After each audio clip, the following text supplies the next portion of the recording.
É o inevitável aconteceu. Nassins se foi. Ou será que não? Bom, de uma certa forma, Nassins até que lutou muito bem, mas sua derrota infelizmente era inevitável, por conta de dois fatores, o roteiro e a ascensão de Diodora. Diodora, que por sua vez despertou um poder que é literalmente o oposto do Percival, o desespero, se tornando assim uma contraparte do Cavaleiro da Morte. O que pode parecer meio confuso e até sem sentido para algumas pessoas. Afinal, sendo Percival o espírito da vida, ele não deveria representar tanto a esperança quanto o desespero? Vida e morte, ambos as faces dessa dualidade deveriam coexistir nele. Mas há duas possibilidades que eu consigo visualizar aqui. A primeira é que o Nakaba talvez não tenha conseguido, ou preferido, explorar o lado sombrio de Percival como gostaria, pois pode ser que ele tenha optado por preservar a imagem de Percival como aquele personagem essencialmente puro, virtuoso e incorruptível, quase como um símbolo imaculado, o que condiz com a narrativa que o Nakaba vem construindo ao redor de Percival. E um detalhe bem curioso é que até agora Percival nunca tirou a vida de ninguém, o que reforça sua imagem como um personagem absolutamente puro. Portanto, mesmo que ele carregue dentro de si essa dualidade, trabalhar o lado sombrio poderia representar um risco narrativo, pois corromperia essa essência tão bem estabelecida. Porém, até houve um momento em que o Nakaba pareceu flertar com essa possibilidade, ameaçando levar Percival por um caminho mais obscuro, mas ele rapidamente recuou. Então talvez a solução que ele encontrou foi de então criar uma alternativa, de explorar o desespero não em Percival, mas em Diodora, o seu entre aspas irmão. E nesse capítulo, Nakaba parece querer deixar bem claro que o desespero de Diodora é de fato o oposto direto da esperança de Percival, já que no momento em que Diodora explica sua magia e revela seu nome, a imagem que Nakaba escolhe destacar é justamente a de Percival. Além disso, também é possível notar paralelos entre as duas magias, sendo o elemento mais evidente o componente emocional que ambas carregam. Pois sabemos que Percival pode se fortalecer através da esperança de outras pessoas, principalmente quando essa esperança é direcionada a ele. E algo semelhante acontece com a magia de Diodora, que parece ter como fonte o desespero direcionado a ele pelas outras pessoas. E isso fica evidente nos casos de Holtz, Tuet e Nassins. Todos por um momento foram tomados por sentimentos intensos. No caso de Holtz, o sentimento dominante era a culpa. Tuet agia movido pelo desprezo e Nassins pela fúria. E todas essas emoções negativas, quando levadas ao extremo, se convertem em desespero. Portanto, é coerente afirmar que a habilidade dele se alimenta diretamente do desespero alheio. E curiosamente, isso espelha o funcionamento inicial dos poderes de Percival, pois quanto mais esperança as pessoas depositavam nele, mais ele potencializava suas habilidades. E da mesma forma, quando essa esperança desaparecia, Percival perdia seus poderes. E na fala de Diodora, isso parece ficar mais evidente, já que após a morte de Holtz e Tuet, ele afirma que se nutriu do desespero que eles lhe deram. Portanto, é bem provável que a grande fraqueza da magia desespero, que Nassins até soube explorar mesmo que intencionalmente no início da batalha, seja justamente não sentir desespero. Mas tá, então se Diodora possui uma magia que é aparentemente o oposto da do Percival e que funciona de maneira quase idêntica ao poder da esperança, como diabos ele conseguiu despertar uma habilidade tão similar?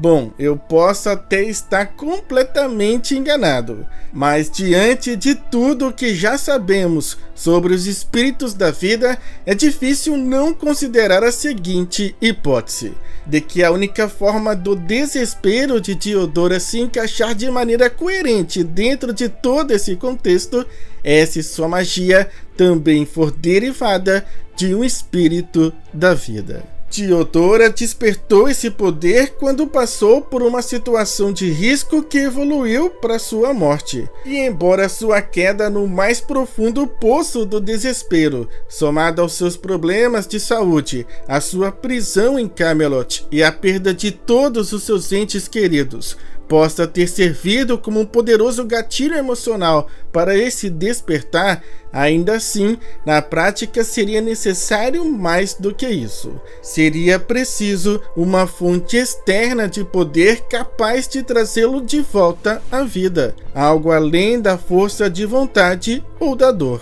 E dentro da lógica estabelecida na história, essa fonte poderia muito bem ter sido outro espírito da vida, ou ao menos uma manifestação de um pseudo-espírito da vida. Mas como Diodora poderia ter ou ser um espírito da vida assim como Percival?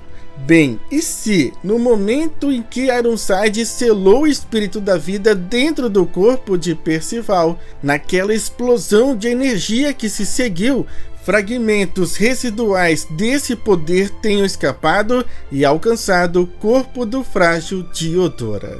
E se uma parte minúscula, quase imperceptível do espírito da vida tenha ficado adormecida dentro dele, esperando silenciosamente o momento de despertar?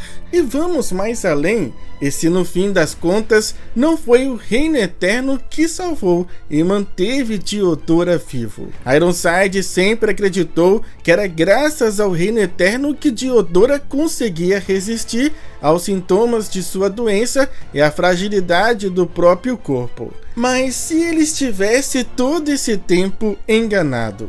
E se na verdade foram esses fragmentos do espírito da vida absorvidos naquele instante que sustentaram sua vida desde então, lhe mantendo vivo à beira da morte até que seu desespero profundo despertasse esse poder adormecido?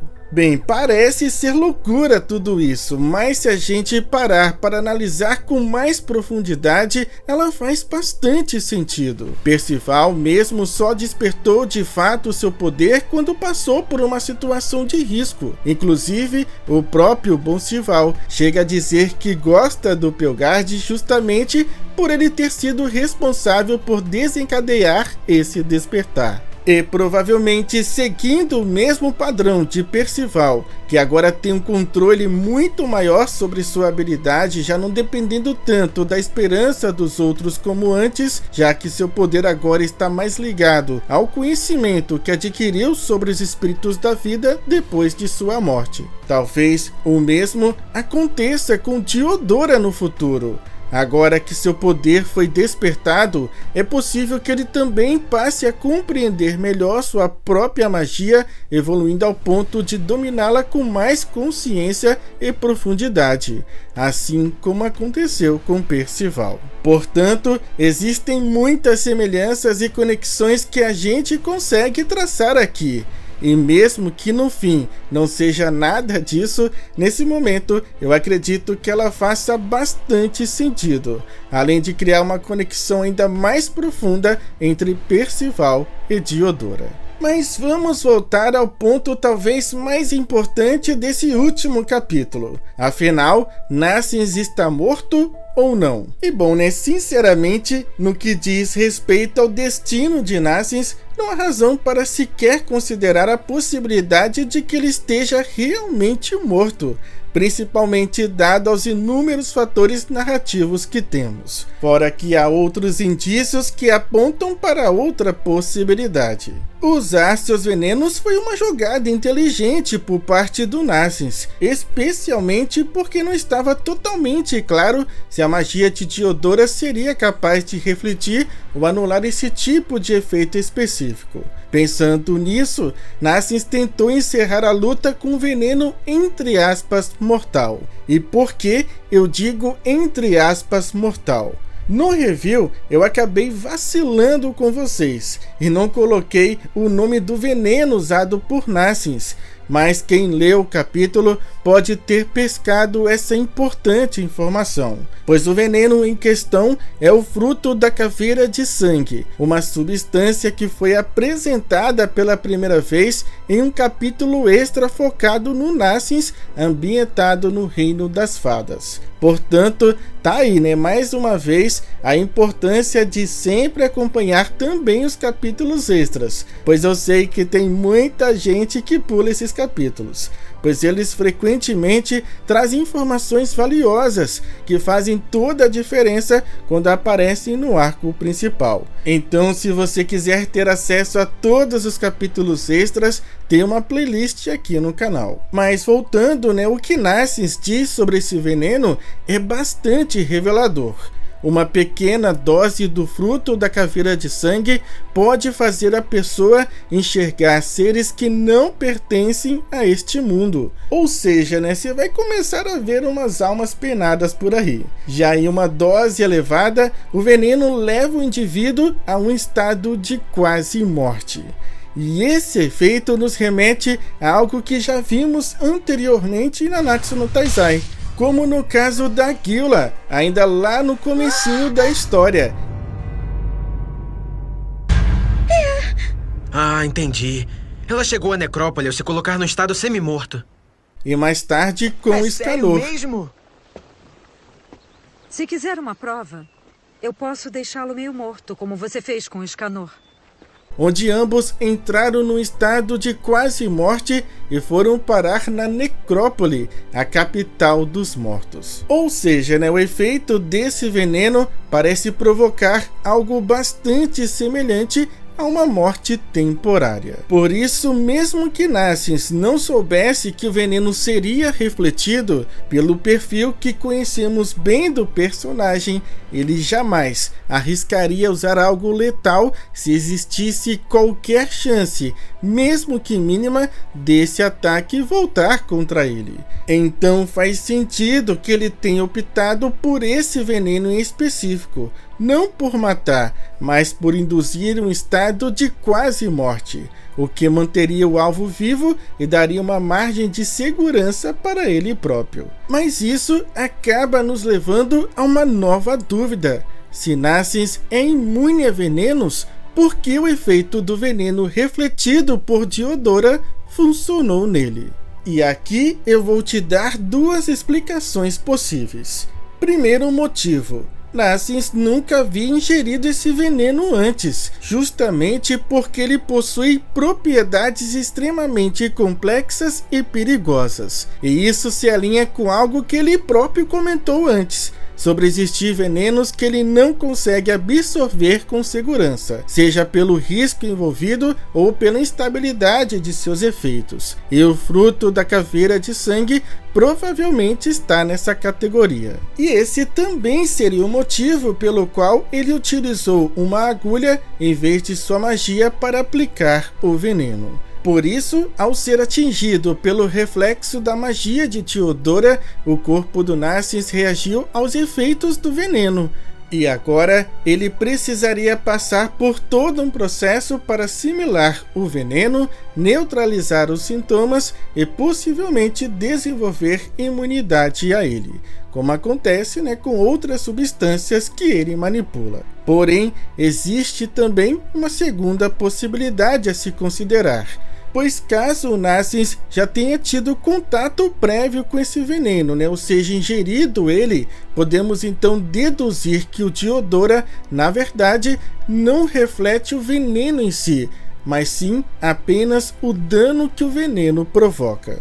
Pois na prática, como a gente vem vendo, o Diodora não reflete de fato o ataque em si, mas sim os danos que aquele ataque causou. Mas independente, do que seja, o mais provável agora é que Narsens esteja apenas em um estado de morte temporária e que ele deve provavelmente ter algum flashback enquanto estiver nesse estado, a julgar pelo título do próximo capítulo.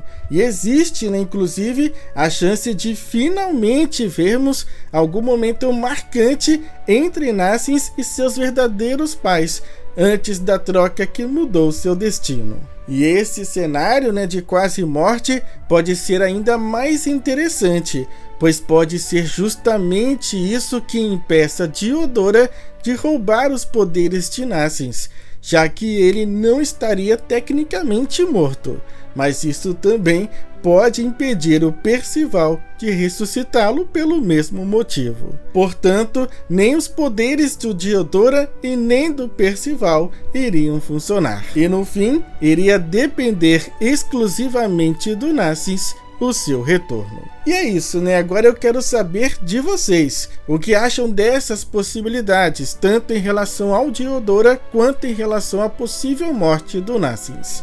Comentem, vamos continuar conversando sobre tudo isso agora aí nos comentários, até o lançamento do nosso próximo vídeo. Até lá, muito obrigado, falou, fui, é nóis!